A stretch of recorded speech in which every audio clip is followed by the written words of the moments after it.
हाँ गुरु माँ, मैंने बोलो इसी बोलो। कंटिन्यूएशन में पूछा है कि अगर हम तो भूल जाते हैं, लेकिन बाकी का मेंबर्स, फैमिली मेंबर्स कभी कभी नहीं भूलने देते हैं कि हाउ कैन यू फॉरगेट, आपके साथ ऐसा हुआ था, वैसा हुआ था।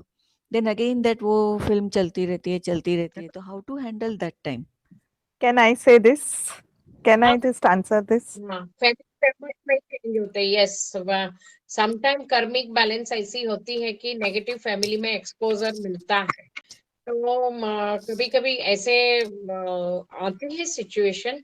तो उस टाइम पे फिर जैसे मैं उसका एक एग्जांपल दूंगी कि एक कपल बहुत साल पहले, मैंने वो, तभी तो हमने सेवा चालू नहीं की थी, पर ये प्रैक्टिकल एग्जांपल है कि वो कपल बहुत वेल टू डू था, पर उसका हस्बैंड वुमनाइजर था और वो लेडी बहुत ही खूबसूरत और अच्छी पर्सनालिटी थी। पर बाद में जब उसको मालूम पड़ा उसका हस्बैंड वुमनाइजर है, तो उसको दुख हुआ। पर वो बोली फिर इस दुख की वजह से अगर मैं डिवोर्स लेती हूँ तो मेरे बच्चों पे एडवर्स इफेक्ट आएगा और समाज में भी नाम खराब होगा।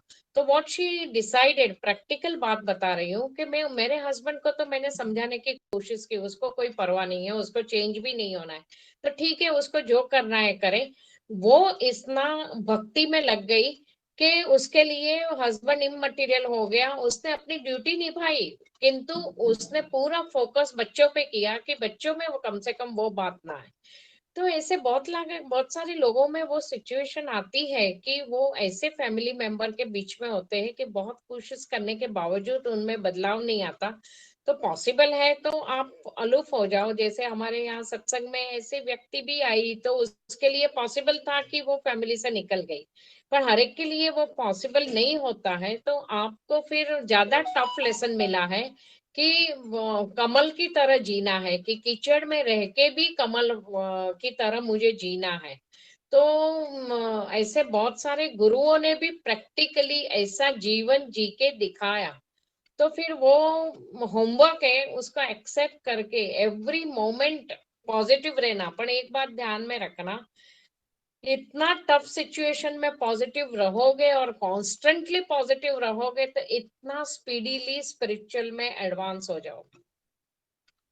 जितनी टफ सिचुएशन और जितना पास होते गए इतना स्पीडी प्रमोशन होता है। नहीं तो जो यात्रा जन्मों जन्म चलने वाली होती है ना, वो कंप्रेस होती है, इसी जन्म में पूरी हो जाती है। अंडरस्टूड? यस गुरु माँ। तो ओके। कोई भी सिचुएशन में एस्केपिज्म तो नॉट अलाउड।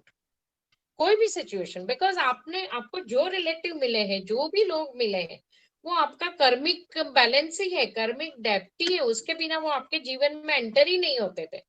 तो फिर आप कैसे उनसे भाग सकते हो? फिर या तो कर्म पूरे करो, या तो फिर बाहर निकल जाओ। तो फिर टोटली आपको यूनिवर्सल होना पड़ेगा और सारी समाज की जिम्मेदारी रहनी पड़ेगी।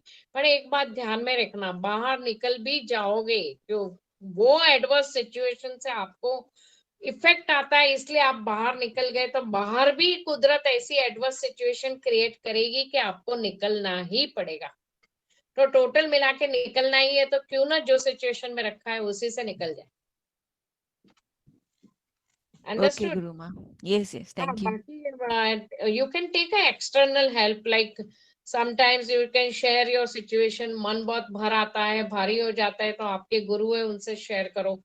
और कभी अच्छी रीडिंग करो, कभी बाहर निकल जाओ, यात्रा पे निकल जाओ, या कभी ऐसे टाइम बीइंग थोड़ा एटमॉस्फेयर चेंज करो और पॉजिटिव लोगों के संग में रहो। तो डेफिनेटली आपको एक फोर्स मिलेगा, एक बल मिलेगा कि आप उस सिचुएशन को ओवरकम कर पाओगे। और फिर कुदरत की कृपा भी शायद हो सकती है कि आप परमानेंटली ऐसी सिचुएशन से फ्री हो जाओ, वो कृपा भी हो सकती है। वो फिर उस पे जाता है कि चलो इसका लेसन पूरा हो गया, चलो इसको निकाल देते हैं, काम का में एनर्जी वेस्ट हो रही। वो फिर उसकी मर्जी है। ठीक है?